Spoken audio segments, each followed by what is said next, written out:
guys, I'm Louise. I'm Ania. And today we're going to talk champagne, but not champagne, right? It's all about the bubblies. It's all about the bubbly and sparkling wine. So, Ania, we're going to talk first. Oh, We have glasses in front of us. we do. And when it comes to champagne, what kind of glass do you use for champagne So- or sparkling wine? Most people will have one of these at home. And it's a great thing to have, but there's also some negatives to it. So that's why we have another suggestion for you if you're clumsy. But this glass is great because when you put the bubbles in, it looks so fancy. It lets everything come to the top. So effervescent and bubbly and Yes. sparkling. Yes.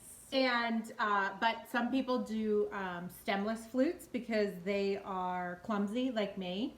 And especially if you're doing like a bridal shower Yes. and you're going to use the ones that you can get at Party City that are plastic that you put the bottoms in. Oh my gosh, they are so difficult. They will spill because they come off. There are times when you pick it up and And base the bottom stays. comes off. I hate that. So That is- when you do that, our recommendation is you look for something like this so you Yes. don't have to worry about spillage.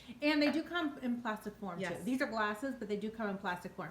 One thing about these glasses, though, it's all about the bubble finesse when it comes to the taller stemware.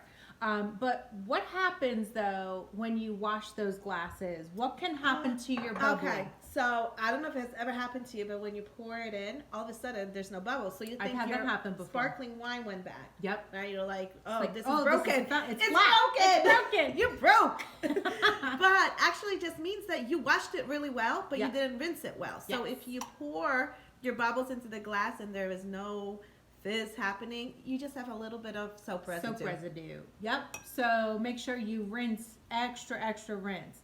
Now, one thing that happens, and we're going to talk about champagnes as opposed to just sparkling wines, because a lot of us, and I've made this mistake for decades, that I would call everything that was sparkling yes. champagne. But some champagnes are very they're amazing on the nose. Yes. So when you have something that's a little bit of like a bolder champagne, you want to express the aroma, you want to choose like a white wine glass. So you see how much of a wider rim that is than that. So this is going to help give more of an aroma off of your champagne. And actually, with the many varieties now of sparkling wines, dropping wisdom here, the sales of regular, typical, traditional champagne glasses have actually dropped significantly. See? So There you it's go. okay. You don't need. I was actually watching a wine education video where this lady actually believes you can own, like you don't need to have all different glasses. Yeah. Because only you use want to one. smell and experience the wine Right. that's in the glass. So if you have it, this looks fancy. It feels And like a celebration. Right. Versus this will let you smell and experience it. Right. Now we talked about, Anya, we just said that we're saying champagne and sparkling wine, and we're kind of interspersing it.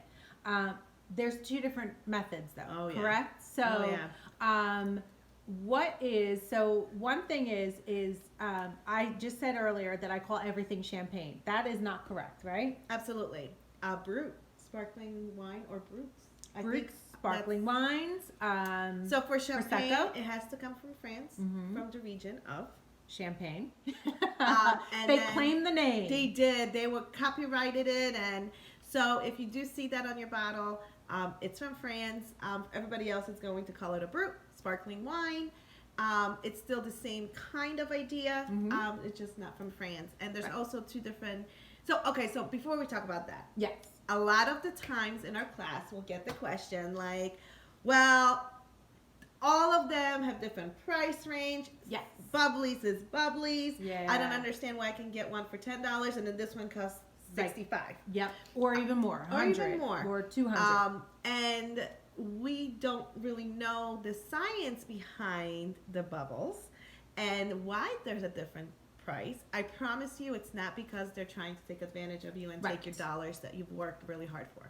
There is a big reason why, and it all comes down to, if it doesn't say champagne on it, look to see if it's made with the champagne method. It will say méthode champenoise.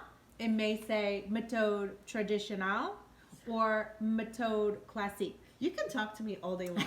It's so sexy. So those 3 methods. And before she gets all educational, I'm going to give you a kindergarten level.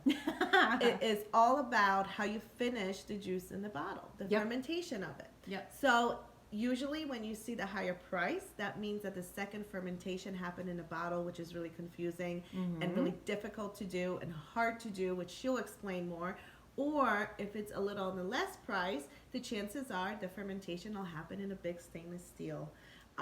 And it reduces the time, reduces the cost. Yep. And it also, changes the way it tastes. So it depends on your palate. So now kindergarten class is out and we're entering high school. No, all right. So not really, because it's still. But so here's what happens when you use that champagne method, that méthode champenoise, or the traditional, or the classic method. What they do is all sparkling wines are going to go through 2 fermentation processes. The second fermentation is done directly in the bottle itself. So what they do is they actually they're fermenting I was going to say fermentating. I think I messed you up before. The last leg of it, but how they do it is when they're finishing it, they have the bottles tilted down, and ever so often they twist the bottles so that the sediment will collect at the end of the bottle. What also happens is when it's finished with the fermentation process, they will freeze this part of the bottle and remove the sediment and recork it before they send it out to the stores. And if you think of that process, so it's bottle at a time. That involves intense attention from the vintner. It requires hands-on attention. Yes. Absolutely. And you are limited to how much you can do because you are working within that bottle. Right. But usually what happens with that is you're going to get a much more intense bubble situation happening. It is going to back be to more kindergarten. Effervescent. It's going to be a lot more bubbly. It's going to have a lot more the yeast in it that is fermenting is going to really bring out those bubbles, and it's probably going to be a lot drier too. Yeah. Okay, so with that, we go into the second method, which is called the Italian method. Yes. Sometimes could be known. Metodo Italiano. Or the Charmat method, and this is actually done in a second fermentation is just done in a stainless steel tank. Then they pour the wines, the sparkling wines, into the bottles once it's fixed. So obviously it's quicker.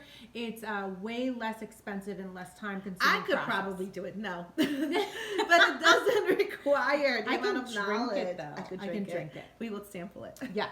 Now, speaking of drinking, I know where you're going. There are 3 different ways that we're going to give you 3 tips on how to get rid of a champagne headache. Because how many times have you ever heard, I don't drink champagne because it gives me a headache. Okay, so Anya, what is the first way? So the first tricky thing about drinking bubbles is you actually don't feel thirsty when you drink it because the bubbles satisfy that thirst. So what does that mean? You forget to drink water. Yeah. So our tip is to always make sure when you're drinking any sparkling wine, make sure you're drinking water in between each one of those glasses. Absolutely. Now, and we say glasses because with that, what happens? We end up drinking more. Oh my gosh. Why do we drink more? Because I think it's because first of all, it's so easy to drink. Well, you're usually have it all celebrating, day long, right? Yeah, you're usually celebrating something, and this glass is really small. It is. It looks so small, so you right? keep refilling it. Yes, and it's thin, so you don't think there's a lot in there. And but the carbonation, go ahead, will make you think that you're not thirsty. Yes, and it also goes down much quicker and smoother. Yes. So you will absolutely consume so much more bubblies than if you had a glass of red wine. So again, it's lighter. It's lighter than a glass of red wine. So you're sipping a glass of red wine with this. It's like, hey, let's have a party. And speaking of that, the third one is that it usually is an all-day party. All day, but even late at night for New Year's, for celebrations.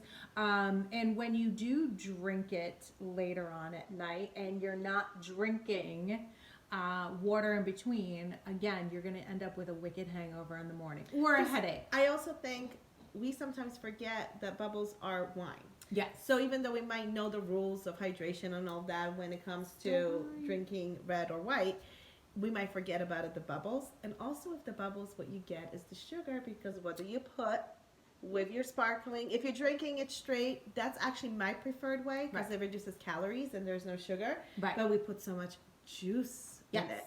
Because who doesn't love a mimosa? And the other thing is too is that there are certain bubbles that are very high in sugar, which we will talk about in a future video. All the different types of bubbles that you can get out there.